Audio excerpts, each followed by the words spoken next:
Race number 14, over in lane 2, National Association of Asian American Professionals, number 1. Lane 4, Hisense USA.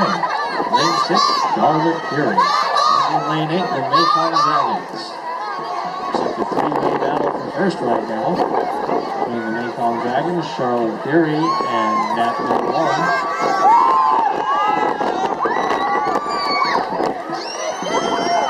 Asian American Professionals with something to prove out there after being catcalled in the second race.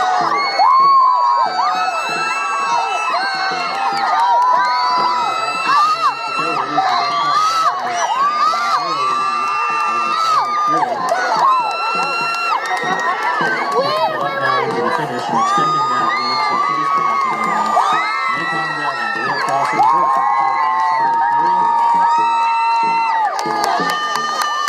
just a touch of open water between them. National Association of Asian American Professionals, number 1 is the